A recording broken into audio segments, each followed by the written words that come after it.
So, you want to learn how to create this,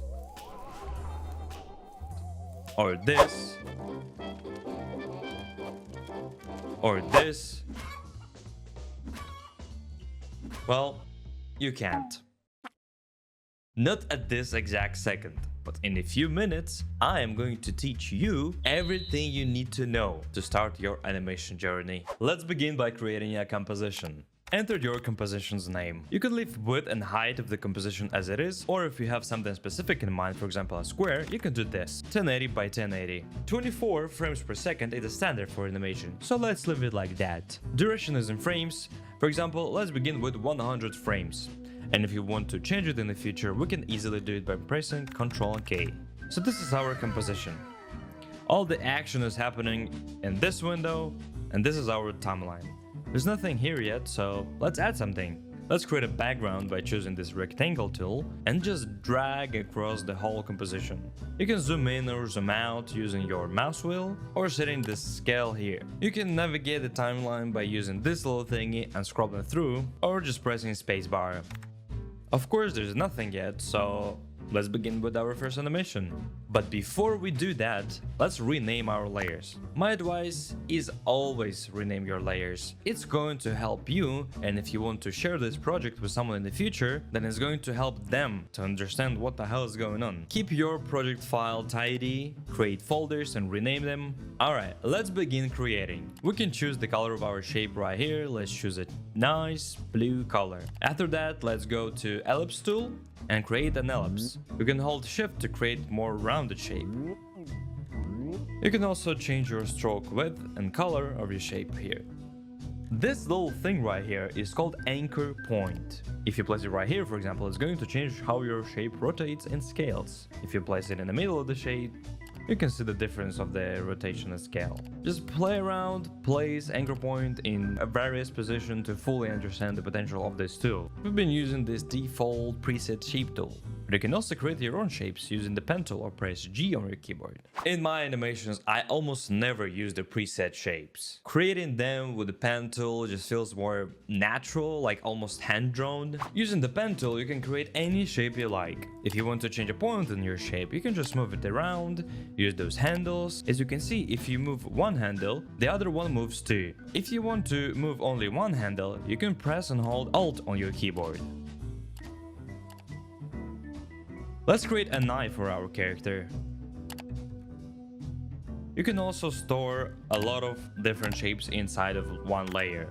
Let's duplicate this shape we just created inside of this layer. Make sure it's selected, and let's remove its stroke by pressing stroke and using this little icon. By double clicking on those points, you can easily change your shape. You can scale, you can move, and if you want to confirm the action, press enter. Now make sure our layer is selected, and let's create a little highlight. Using the eyedropper tool, we're going to set it the same color as our eye. Don't forget about the anchor points, and if you want to move the anchor point exactly in the middle of the layer, you can press Ctrl Alt Home. Let's select our layer and duplicate it by pressing Ctrl D, and let's move it right here. Rename this layer by selecting it and pressing Enter. Let's create a little mouth. It should have a stroke and the same color as our head. If you want to mirror your layer, you can press right click, transform and flip horizontal. Let's place our left cheek under our eyes and let's create a big smile. Make sure that this layer doesn't have a fill because, as you can see, it will cover our eyes. Also, pay attention to the layer structure because, for example, if you place your smile under your head, it will no longer be visible because it will be behind the head. If you want your stroke to be more rounded on the edges, right now it's kind of like a rectangle, you can go to Layer Properties, Stroke, and change Align Cap to Round Cap. So now we have a nice rounded edge. Next up, a nose. Let's place it under our right eye. And final shape, let's create our hair. Let's give it a different color. And there you have it. We just created a cute little character. No, I created a cute little character. You will need to experiment and come up with your own. And trust me, you'll learn faster and better that way. We are ready for animation. Right now, if I select and move our head, the face will not follow it. Let's press Ctrl Z to cancel our action. In order for our face to follow the head, we need to parent it. Let's do that by selecting the first layer of our face, pressing Shift, and selecting the last layer of our face. Now all of those layers are selected and we can move them freely. We can click and drag this little icon to our head. And now if we select our head and start moving it, the face will follow it. So let's proceed to our animation.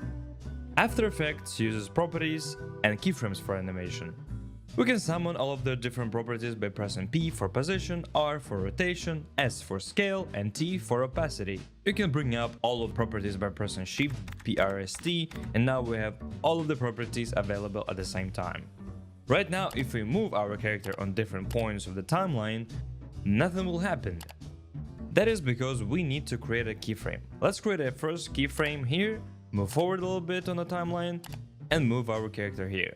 Now, if we play back the composition, we are going to have our first animation.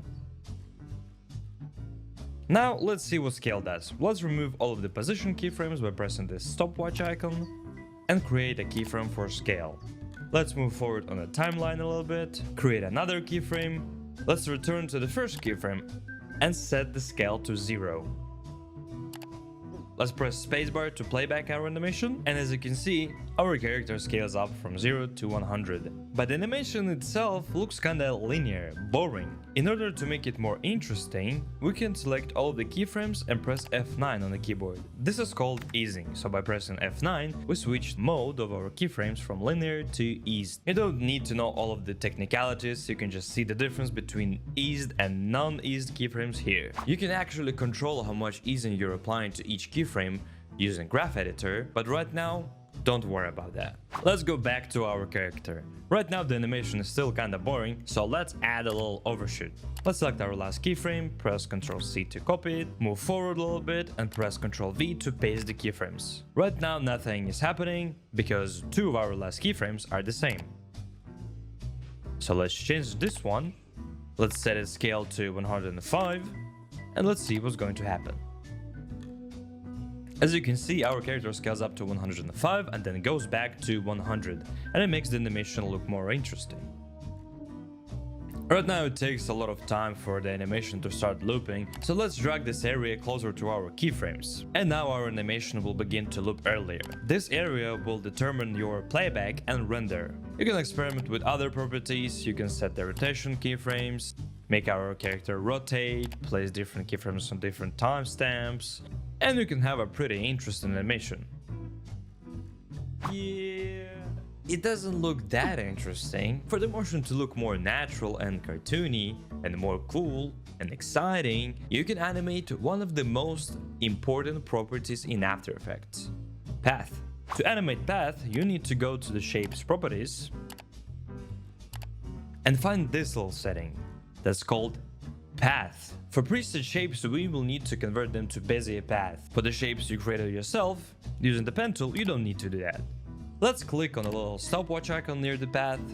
Oh, by the way, you can press U to bring up all of your active keyframes, and now we can start animating our path. You can drag all of the points, you can change them however you want, and the path of our shape will be animated. You can experiment with that, for example, we can begin with a wide face, and then with time, it can become more narrow and go back to its original state later. And again, please try and experiment and tweak all of those properties yourself. Maybe try to animate character's hair. Okay, let's remove that for now and make our playback longer. Let's add some text. You can press this icon or press T on your keyboard to bring up the text tool. Let's type something. Okay, let's move the text somewhere in the middle. You can increase the font size, you can change the font and its color. You can add stroke and its width, change its color too. So as you can see now, we have created our first text layer. Text layers are basically the same as the shape layers, so we can also animate position, rotation, scale, opacity. But for now, let's move this layer a little bit forward on our timeline. This will make it appear not in the beginning of the animation, but a little bit later. Right now, its appearance is kinda harsh, so let's animate opacity to make it more smooth. Press T, create a keyframe, move forward a little bit, place another keyframe, Go back to the first one and set it to 0. Let's play back our animation. And congrats! You just finished your first animation. You probably want to share it with your friends, huh? How do you do that? For that, press Ctrl M, choose H264 here, select the place where you want your animation to be saved, and press Render.